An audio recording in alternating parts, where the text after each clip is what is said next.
From secret heavy tanks to amphibious armor, these are the machines that conquered Asia. This is the complete catalog of every Japanese vehicle used in World War II.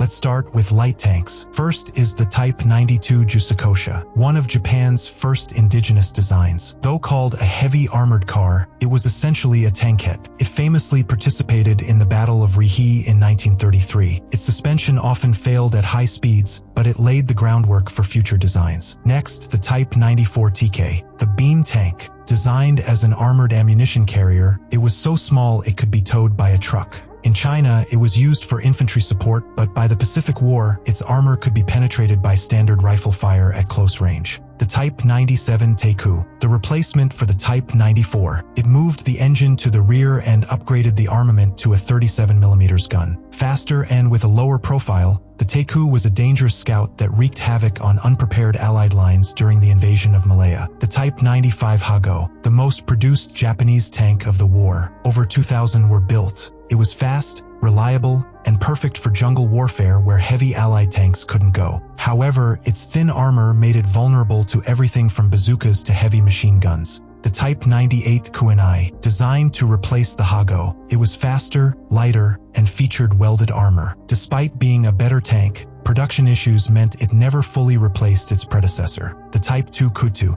an improvement on the Kuinai with a better gun. Only a handful were produced late in the war, mostly reserved for the defense of the home islands. Now let's move on to medium tanks. Type 89 Igo, the grandfather of Japanese armor. Built in the late 1920s, it had a distinct World War I style trench crossing tail. It was the world's first mass-produced diesel tank, but by 1941, it was hopelessly obsolete. The Type 97 Chiha, the Icon. This was the backbone of the Imperial armored divisions. Its low-velocity 57mm gun was excellent for blasting bunkers in China but useless against other tanks. The Type 97 Kai Shinhodo, literally meaning new turret. After the disaster at Namenhen against Soviet armor, Japan upgraded the Chiha with a high-velocity 47mm gun. This became the only Japanese tank capable of fighting early Allied armor on somewhat equal terms. The Type 1 Chihi, a complete modernization. It featured welded armor, a radio in every tank, and a crew of 5. It was statistically superior to the American M3 Stuart, but it arrived too late to make a difference. The Type 3 Chinu, Japan's last line of defense. Desperate for something to kill M4 Shermans,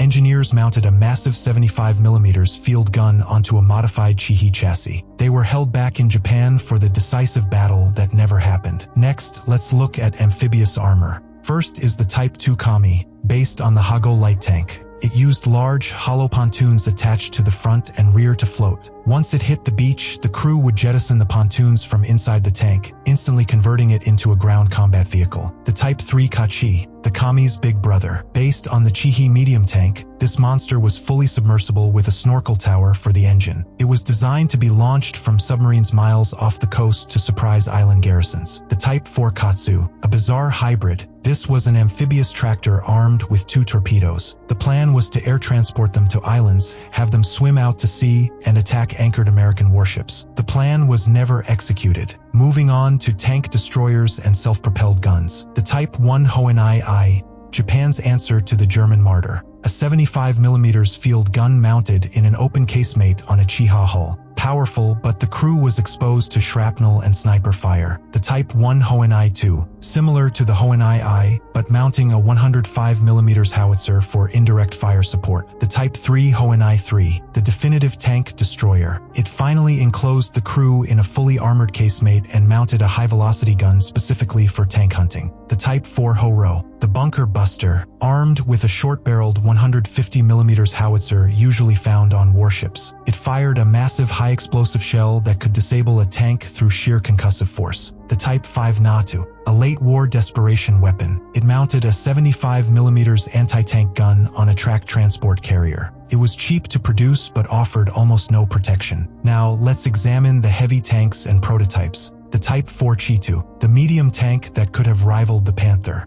30 tons, heavy armor, and a long 75mm gun. Only 2 were completed. At the end of the war, they were dumped into Lake Hamana to prevent capture. The Type 5 Chiri, a massive evolution of the Chi-2. It featured a semi-automatic loader for its main gun and a secondary 37mm cannon in the hull. A single prototype was captured by Americans, minus its main gun, ending the dream of a Japanese heavy cruiser on land. The OI Super Heavy, the legend, weighing in at a proposed 150 tons, with thick armor and multiple turrets, it was a land battleship designed to crush the Soviet Union. Reports suggest one prototype was built and tested in Manchuria, but all evidence was destroyed before the surrender. Finally, let's look at logistics and support vehicles. The Isuzu Type 94, the six-wheeled workhorse of the Imperial Army. Rugged and simple, it carried the supplies that fueled the expansion into China. The Toyota Type 1 Kilobyte, a 4x4 utilitarian truck that served in all theaters. The Type 98 Roku,